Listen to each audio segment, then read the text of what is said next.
Hello and welcome back to another episode of Critical Reactions with your host Bryan. We're going to continue on with this week's theme of progressive metal. Checking out metal. That's more progressive. I mean, it's not like a theme I have to explain. I don't know why I'm doing the shtick all week. Today we're going to be checking out a band called Aenaon. I think it's interesting. Yesterday we checked out The Ocean. Today we have a song called Thus Ocean Swells. Still water themed, in a sense. Let's dive in and see what Aenaon is bringing to the table today.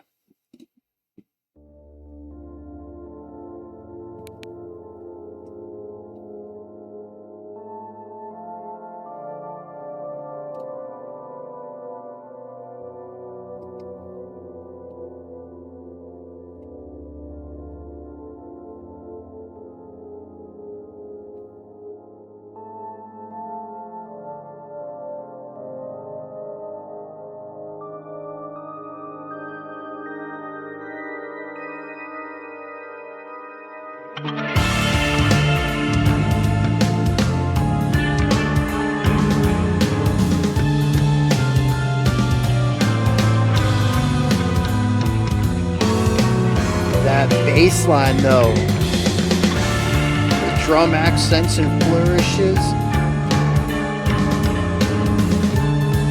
We had this reverberating, decaying guitar tone. It feels like being in a cave, an underwater cave, maybe.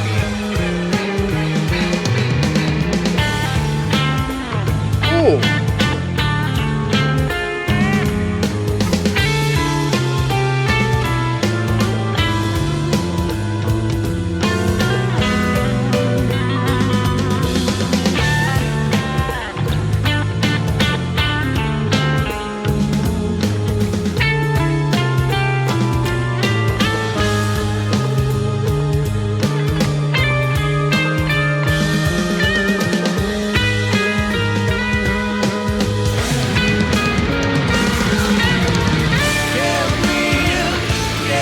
Slight tempo decrease.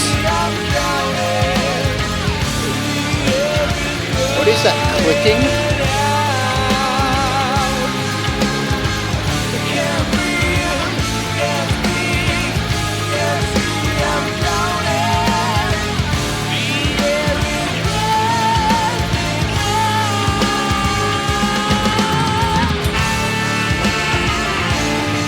Saxophone?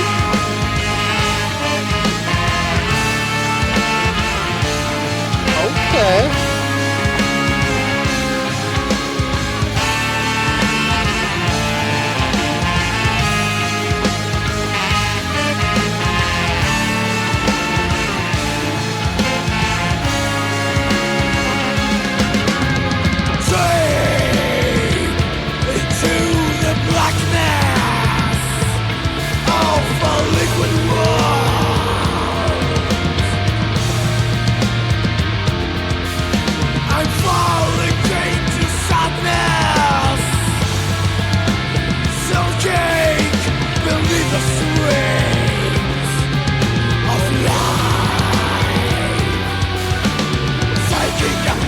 Sneaking a triplet vibe in that four.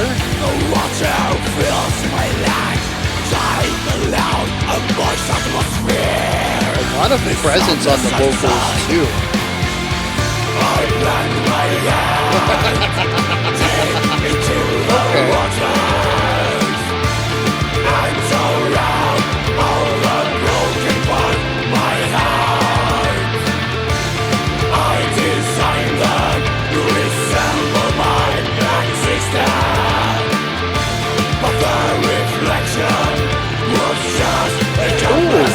There's hand drums on the outskirts of the sounds. Yeah, if you didn't hear it, go back, rewind that. Very cool.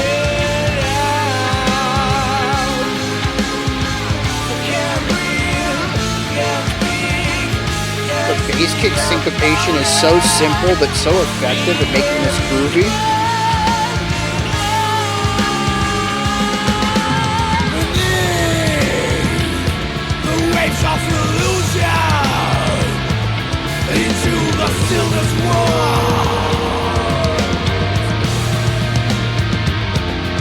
They're there again if you didn't rewind.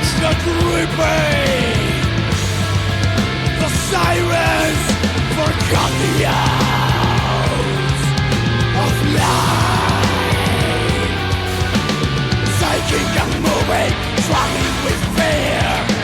The water fills my life. Dying aloud, a moist atmosphere. Misunderstood sun. I bend my heart deep into This section kills me though. And surround all the broken part of my heart. I designed them to resemble my existence, but the reflection was just a jobless man.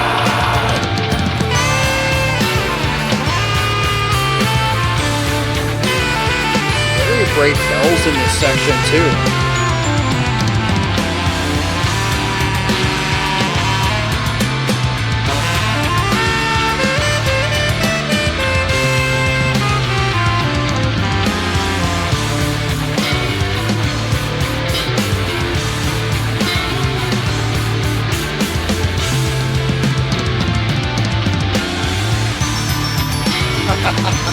Yeah.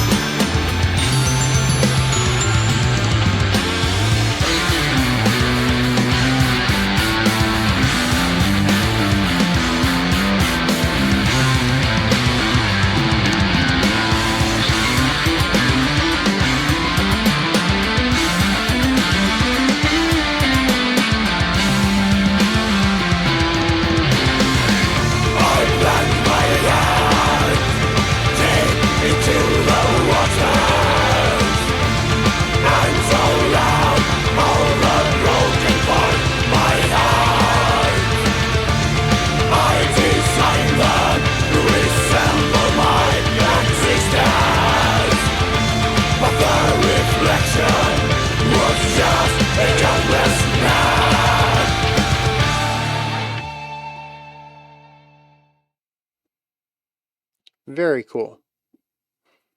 Very cool. A little bit of slightly blackened stuff snuck in there, but honestly, it didn't really turn me away. I think a lot of it's just because it's slightly blackened. Well, it's not even. What is it about that that feels blackened? Because I was going to say it was the vocals, but they're kind of death metal growls. We don't have blast beats in here. We don't really have tremolo picking on the guitars. It's not overly hazy. If anyone else felt that that was black metal and can articulate why, let me know. I feel it in my gut, but on paper, no, not really. That's interesting. Anyways, yeah, solid ideas all throughout this. I don't even know where to place this. I'm gonna cheese out a little bit and I'm gonna put it in the experimental metal umbrella. I just kind of chuck stuff that I don't know how to categorize. No, but honestly, like where would you categorize this? It does have those aggressive growls. We do have some harsher metal going on in here too at places. I think at its most metallic, it's firmly placed in a type of blackened death metal. But just because we have the growls doesn't mean that the music is metallic. In fact, the one part that continued to crack me up was the first section coming out of that blackened death part where we had bells and the guitar lick kind of brought some brightness in harmonically, and it feels hilarious. It's almost like what I kept picturing in my mind was like this metal band in like metal attire with like spiked gauntlets and stuff, lots of leather, out in the forest filming this music video, and then like out of nowhere the clouds part and the sun shines down and it's just bright and gorgeous, but they're still like being metal. And that image just kept cracking me up because the song just breaks. A lot of that weight and animosity and aggression just separates, and through it comes this kind of light and charismatic melodic work from the guitar and the brighter sounds of the bells. The drums lighten up. That's a great section. So like even when we have metallic components to it, it doesn't mean that the music is metallic. And on the other side of things, it's rock. I mean, there's one part in the heavier section where we kind of have like a pretty standard death metal riff, and we do that for like a bar or two. And then for that same length, though, we switch over to something that feels more alternative rock to me, like a guitar riff that I could hear.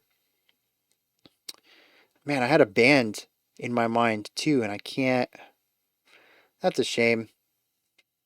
Anyways, something I've heard on the radio, definitely alternative rock from like the mid 2000s or so, just kind of bouncing back and forth between this metal and this rock.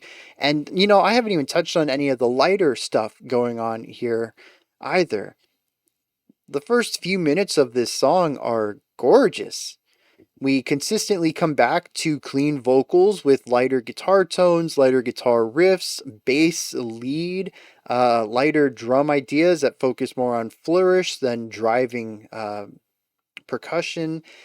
And what's the other thing that like makes this stand out?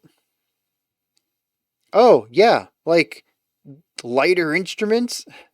We have a saxophone in here at times. We have something piano adjacent. We have the bells that are going off at times. It's just a lighter sound altogether, whether it's timbre or harmony or even melody. It's all over the place, and just smashing all this stuff together in one song. I have to ask, like, how do you come to this conclusion as a band? It would not surprise me if in the comments you're like, yeah, this is a one person project, because it feels like one of those things where like one person just has this uncompromising vision to smash a bunch of their interests together. You don't come to something like this too often in a full group setting. And yeah, I'm kind of enamored by the width that this song puts on display as far as sound. Now, to focus on some smaller things, I love the melody writing in here, whether it's the clean vocals at the start, the heavier riffs, the sax solo, the bass solo at the end, the moving bass lines in the softer, rockier areas of the track. There's always some sort of moving melody, and it keeps the song not only just fresh and interesting by giving us these ideas, but I think that the ideas themselves are also solid. When you pair them with some of these catchier syncopated drum ideas, and they are usually on the simple side too. There was one part that was just snare, I think on 2 and 4, and then a syncopated bass kick, like boom ba ga ga boom ba ga, just like a super simple idea, but in the context of everything else going around, it adds this rhythmic groove that you're not really hearing elsewhere, and it creates something that feels groovy and comfortable, and you just kind of want to move your body to it, but it's also weird. All of the different sounds coming together, like the drum beat doesn't really match anything else. There's a saxophone in here for some reason. The guitars are doing their own thing. The bass is playing counterpoint to something. And somehow through all of this mismatched work, it works. You know what it's like? What are they called? The quilts? Patchwork quilts? When you kind of take a bunch of like smaller pieces and patch them together to make a larger quilt. Like that's what this feels like. It is definitely part of a whole, and I don't know how it all clicks together, but it does despite there being so many wild shifts in it. Whether it's from, sonic differentiations like in this first section, or it's just shifting between rock and metal parts. I don't know. It's all over the place, and yet it's Thus Ocean Swells. It's definitely a song that feels like every part somehow is connected. And that's kind of astonishing.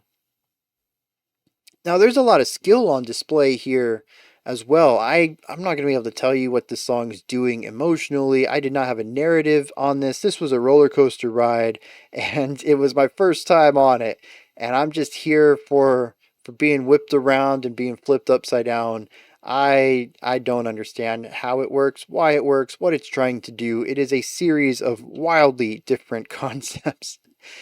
But what I can tell you is that there's a lot of cool musicianship going on here. Right off the bat, man, that bass work, absolutely lovely. A bit too forward in the mix, maybe. It kind of stands out a little bit. I'm going to touch on that right before we head into lyrics, though, production as a whole. But I love that I can hear it. And I can hear it fairly consistently through the song, and it's always doing something cool. We even have a bass solo at the end of the track, which I thought was lovely. And the melody itself, what it played, was very nice, but also because it was on the bass, I can get behind that. The vocals, I don't think are necessarily anything to rant and rave about. They're definitely well done, but there's not a lot of like immediately noticeable showmanship style skill put on display. But I do want to point out that the cleans and the harshes are both very well done. The cleans I feel are kind of what's the word? They work. They do the job that they need to do. Um, and again, maybe in another song he belts some stuff out or something, really showcases it. But at least in this track, it gets the job done for being some cleans and for contrasting the harshes. But the harshes are really well done. They're well enunciated. I can hear syllables. I don't know that I made out words, but I really wasn't paying that much attention to them. They're a bit forward in the mix, which I think is interesting. There isn't any sort of trying to disguise what the vocals are doing. They also feel very raw. There is a bit of production on them, but it doesn't feel like a lot. It kind of stands out a little bit in the mix. And, but I can hear everything that's going on. I can hear all the crackles. I can hear the saliva sounds that are popping and burgling. That's a new word. Wait, no, burgling is a thing. That's when you steal from someone. Okay, that's not a new word. I made a new definition for it though. But like I think it's interesting to hear this clarity and almost as if saying, I can make these sounds, I'm going to make them and they're going to be in the mix and you're just going to hear sort of a very natural raw rendition of them rather than tucking them into the mix or double layering or anything like that. I mean, this guy just it's very close to raw on the vocals and I appreciate that. Um Not necessarily in the sound of it all, but I do appreciate just being able to hear it, having it be a bit more pronounced. The guitar work is nice all the way through. Kind of, we have some chords in places, we have riffs in other places. Nice variety there. We have saxophone in here, and I love the sax playing. We had some nice ideas going on there too. Nothing again too showy offy, but enough to keep my interest. It wasn't like a boring solo, so that's always a good thing too. The drums I already talked about, steady and stable but fun. And then we have all the auxiliary percussion too. The hand drums off to the sides, the bells in places. There's quite a bit of skill put into all of this, and I wanted to sort of highlight everyone's contributions to it. But it all comes together as a whole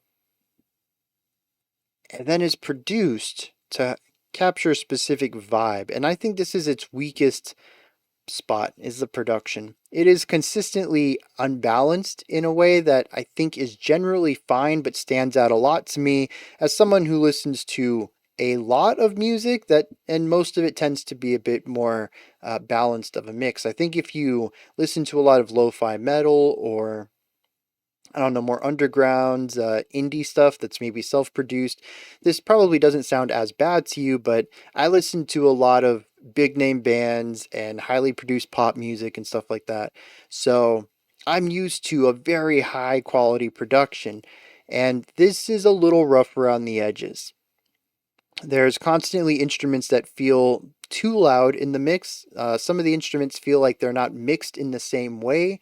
A visual metaphor for this might be that the color grading is different, where like I don't know if you've ever seen bad sci-fi where you can just immediately tell that the actor is not in the environment that is behind them because the shadowing or the lighting just looks very different. Maybe it's like dim and gloomy in the background, but the character is perfectly lit or something like that. That's kind of what this feels like, where the vocals, the clean vocals in the chorus and the bass solo at the end are two extreme examples of this, where they stick out like a sore thumb. They feel separated from the rest of the music in an artificial way.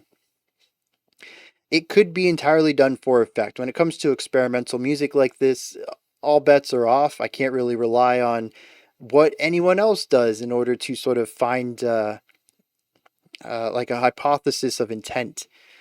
So maybe that's exactly how they wanted the song to sound, and it's perfectly within their vision. But if this were a more traditional band, I would say that this feels a bit more independent and maybe something that'll improve as they have more time and experience with producing music. Um, and it's little things like that that give it a bit of a rougher vibe from start to finish. But I think the composition speaks for itself and is constantly an interesting thing to listen to. And I kind of want to listen to more of it. When did this come out? 2016? Have they have they done more? That's the big question. Oh, wait. Sign is their 2022 album. I vaguely remember seeing that. Have we checked out a song from that or something? I don't think so. These titles aren't memorable. Well, they're not. I don't remember looking at these titles, what I mean to say. They're not ringing any bells. That's the phrase I want. Maybe I saw it in the Discord then. I don't know. I feel like I gotta listen to them though, or go see if I have listened to them before. It's I'm kind of on board with this. They only have 400 monthly listeners on Spotify though, so if you enjoyed this, definitely go give them a listen. They could certainly use a bigger fan base because they're doing some interesting stuff here. I'm gonna see if I can find some lyrics for this, and then we're gonna wrap the video up. All right, and here we have a song about somebody dealing with sadness. I think particularly dealing with a falling out of a romantic relationship. It speaks about somebody who feels broken after having their heart broken and are trying to find a way to move past this. It says, I can't breathe, speak, I can't see, I'm drowning. The air is running out, and I fall deep into the blackness of a liquid world, falling into sadness, sinking beneath the streams of life. Shaking, moving, struggling with fear, the water fills my lungs, dying alone in moist atmosphere. It's sadness I sink. Very straightforward here. The metaphor of drowning and being sad is put right on display here. It's easy to read through, and they're really leaning into this. I think this is the chorus. It says, I plunged my hand deep into the waters and tore out all of the broken parts of my heart. I designed them to resemble my existence, but the reflection was just a helpless man. So he found all his broken parts and, in a sense, tried to repair them or tried to turn them into something that would be a reflection of him. It could even be a metaphor for art, taking your pain and trying to make something out of it. He says, but what ends up being created is just a helpless man. Me, drowning with no way out. That's all that I can create out of this. And we get to see most of this all over again. There is one shift in the second verse. It says, beneath the waves of illusion, into the stillness world, tears no longer gripping, the sirens forgot the odes of life. I think this is interesting. We are in an ocean of something else now. Before it was water and depression. Now it is the waves of illusion of a still world. It says he no longer cries because the sirens forgot the odes of life. He finds that he is no longer drawn by the siren's song because He doesn't feel that they are enticing anymore. This could be what I think is a reflection of him growing colder, of putting up boundaries and putting a wall around his heart metaphorically in order to not feel this pain again. However, the stanza right after this is once again shaking and moving, struggling with fear. The water fills my lungs and I die alone in a moist atmosphere. So it seems that even by repelling people in his life and kind of avoiding falling into a relationship again, he still finds the pain as a part of himself.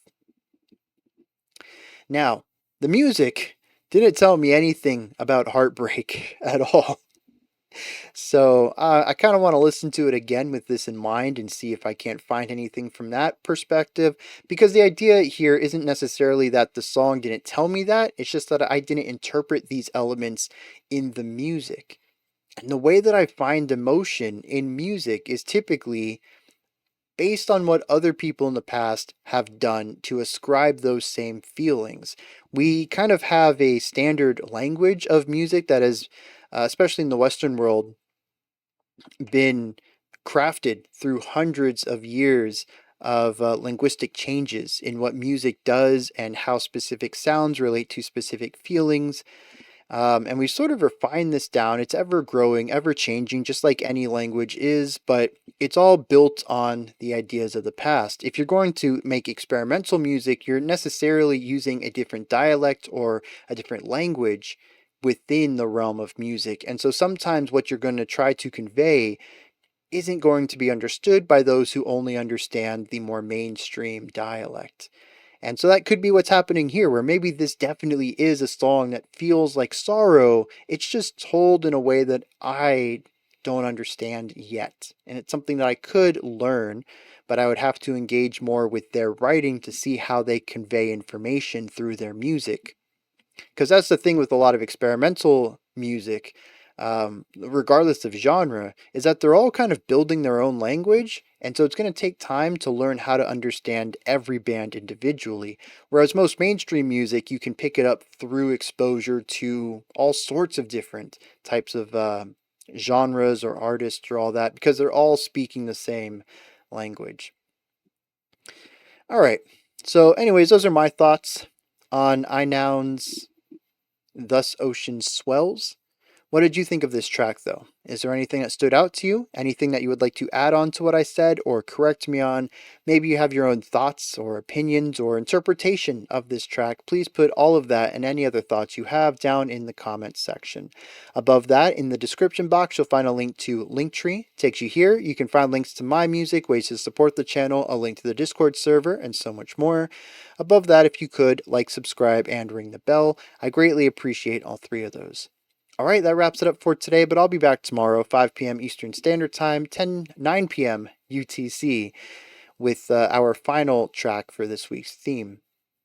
Until next time, remember to be critical, not cynical, of the music you listen to, and have a fantastic morning, afternoon, or evening, whenever you choose to watch my videos.